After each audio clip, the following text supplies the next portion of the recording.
அண்ணன் எடப்பாடியார் முதலமைச்சராக எந்த மாற்றத்திற்கும் கிடையாது. விஜய் ஓட்ட பிரிக்க யாருக்கு பாதிப்பு? எங்களுக்கு எது கிடையாது. எங்களை பொறுத்தவரை எங்களுடைய அண்ணன் எடப்பாடியார் கடந்த 5 ஆண்டுகளிலே பல்வேறு திட்டங்களை கொடுத்திருக்கின்றார். அதே போல் இந்த 5 ஆண்டுகளிலே திராவிட முன்னேற்றங்கள் எந்த திட்டங்களையும் பொறுத்தவில்லை.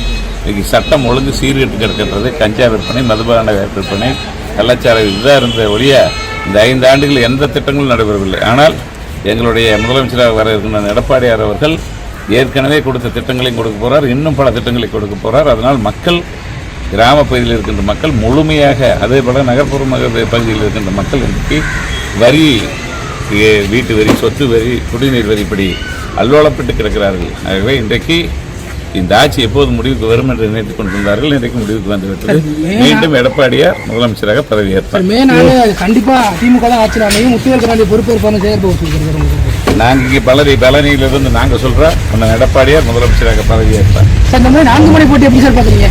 எந்த போட்டியும் கிடையாது. எங்களுக்கு பொறுத்தளவில் நாங்கள் தெளிவாக இருக்கின்றோம். நாங்கள் தான் ஆட்சிக்கு வரப்போகின்ற அண்ணன் எடப்பாடியார் முதலமைச்சராக பாதிப்பு ஏற்படுத்த அண்ணன் எடப்பாடியார் முதலமைச்சராக எந்த மாற்றத்திற்கும் கிடையாது. விஜய் ஓட்ட பிரிக்க யாருக்கு பாதிப்பு? எங்களுக்கு எது கிடையாது. எங்களை பொறுத்தவரை எங்களுடைய அண்ணன் எடப்பாடியார் கடந்த 5 ஆண்டுகளிலே பல்வேறு திட்டங்களை கொடுத்திருக்கின்றார். அதே போல் இந்த 5 ஆண்டுகளில் திராவிட முன்னேற்றங்கள் எந்த திட்டங்களையும் பொறுத்தவில்லை.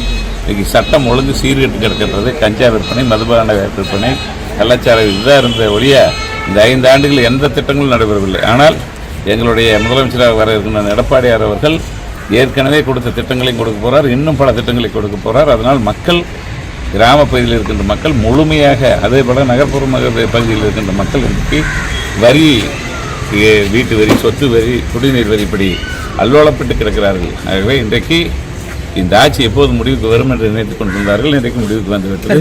மீண்டும் எடப்பாடியார் முதலமைச்சராக பதவியேற்பார். கண்டிப்பா திமுக தான் ஆட்சி அமையும். முத்துவேல் பொறுப்பேற்பான செயற்பட்டு நாங்கள் இங்கே பழனியிலிருந்து நாங்கள் சொல்கிறோம், அண்ணன் எடப்பாடியார் முதலமைச்சராக பதவியேற்பார். போட்டி எப்படி சார் பார்க்குறீங்க? எந்த போட்டியும் கிடையாது. எங்களுக்கு பொறுத்தளவில் நாங்கள் தெளிவாக இருக்கின்றோம். நாங்கள் தான் ஆட்சிக்கு வரப்போகின்ற அண்ணன் எடப்பாடியார் முதலமைச்சராக பாதிப்பு ஏற்படுத்த